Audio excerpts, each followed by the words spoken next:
as más companhias. Quais são as más companhias? São pessoas que ainda não têm comunhão com Deus, não tem nada a ver com Deus, mas que você se associa com elas ou por amizade, ou porque é um colega de trabalho, escola, ou vizinho, ou até um familiar. E esta pessoa, porque ela não é da fé, o mal então tem livre acesso a ela para usar a boca dela, usar a vida dela para prejudicar a sua fé. Deu para entender? Antes de Pedro ter o Espírito Santo, por exemplo, o apóstolo Pedro, o diabo usou a boca dele, não usou? Você conhece a passagem na Bíblia. Jesus um dia estava lá com os discípulos, falando, preparando os discípulos para a sua morte, dizendo: olha, eu vou para Jerusalém, lá eu vou ser preso, vou ser maltratado e vão me crucificar. Jesus estava preparando os discípulos para o que ia vir. Então Pedro, usado pelo diabo, pegou Jesus pelo braço, puxou para o lado e falou: Senhor, não faças isso, tenhas compaixão de ti, de modo algum irás para Jerusalém. Em outras palavras, o Senhor não deveria fazer isso, as pessoas não merecem. Quer dizer, querendo sensibilizar Jesus para impedi-lo de fazer o sacrifício pelo qual ele veio. Ele veio para morrer na cruz. Mas o diabo, que não queria isso, porque sabia o que a morte na cruz significava, que era a derrota dele, tentou impedir Jesus de ir para a cruz. Mas ele usou quem para fazer isso? Usou quem? A boca de Pedro. Pedro nem sabia. Pedro achou que estava arrebentando. Pedro achou: estou dando um bom conselho para Jesus. E é assim que acontece. Pessoas bem intencionadas que vêm do teu lado e começam a falar para você palavras que acabam lançando dúvida na sua fé. Quando eu me converti, meus pais não vinham na igreja. E aí, quando eu comecei a pegar firme na igreja, na fé, eles começaram a me perseguir, me criticar. Começaram a pegar no meu pé.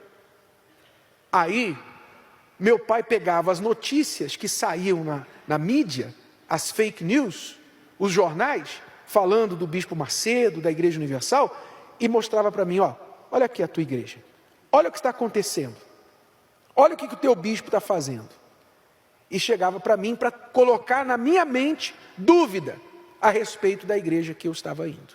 Mas naquele tempo eu já sabia o que estava acontecendo comigo. Eu já tinha tido uma experiência com Deus na igreja. Então, eu não ia me deixar levar por o que escreveram num pedaço de papel, quando eu sabia por experiência própria que aquilo não era verdade. Porque eu estava experimentando o poder de Deus, a libertação, minha vida estava mudando, etc. Eu sabia melhor. Então o que eu fazia? Eu falava para o meu pai: pai, isso aí não é verdade e tal. Primeiro eu tentava explicar, mas não tinha jeito para explicar. Quando a pessoa está dominada pelo mal, não adianta você tentar explicar. O que você tem que fazer? Você tem que amarrar, você tem que despedir. Como Jesus falou para Pedro. O que Jesus fez quando Pedro falou as palavras do diabo? O que ele falou? O que ele fez? Arreda Satanás. Jesus virou para Pedro e falou: arreda Satanás. Chamou Pedro de Satanás. Arreda Satanás. Quer dizer, não chamou Pedro, mas ele viu as palavras do diabo na voz de Pedro. Então ele repreendeu Satanás na voz de Pedro. E aí ensinou Pedro e falou assim: olha, você, Pedro, Satanás te usou porque você pensa, olha os pensamentos, você pensa nas coisas aqui de baixo e não nas coisas lá do alto. Por isso Satanás encontrou um espaço para usar sua boca. Ora, você tem que agir da mesma forma, com respeito às pessoas usadas pelo mal para influenciar a sua fé. Se é uma má amizade que você não precisa, então a melhor coisa é você o quê? Cortar, sai fora. Quando eu me converti, eu perdi muitos amigos, graças a Deus, porque eram pessoas que não queriam nada com Deus. Eu perdi até a namorada. Eu tinha uma namorada que, quando ela viu que eu estava vindo na igreja e eu estava pegando firme, ela disse, eu chamava ela disse, tá bom, eu vou lá. Mas ela veio só para me agradar.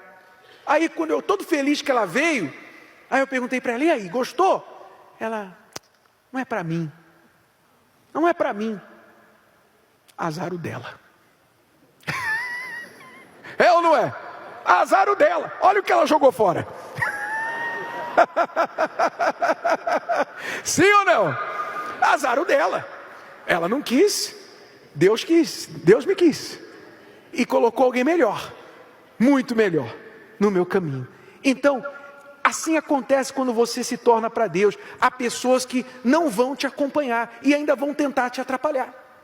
Então, para a libertação acontecer, você tem que, às vezes, deixar certas pessoas, certas companhias. Deu para entender? E quando você pergunta, quando aquela pessoa, bispo, mora com a gente, como é que eu vou fazer? E quando dorme do meu lado, bispo, como é que eu vou fazer? Aí você tem que colocar um filtro. Coloca um filtro aqui. Era como eu fazia com meu pai. Deus tem misericórdia dele, tem misericórdia. Não entrava, as palavras dele eu entendia que não era ele, era o mal usando a boca dele para me influenciar. Então eu orava por ele e não deixava as palavras dele me afetar. Isso é muito importante. Deu para entender? Então você tem que entender, há uma estratégia demoníaca por trás disso. Você tem que buscar os pensamentos de Deus. Amo a tua lei. Aqui a gente vive uma fé inteligente. Então, por isso nós ensinamos você a pensar por você, ler a palavra de Deus, meditar na palavra de Deus e cuidado com as emoções, cuidado com as palavras negativas.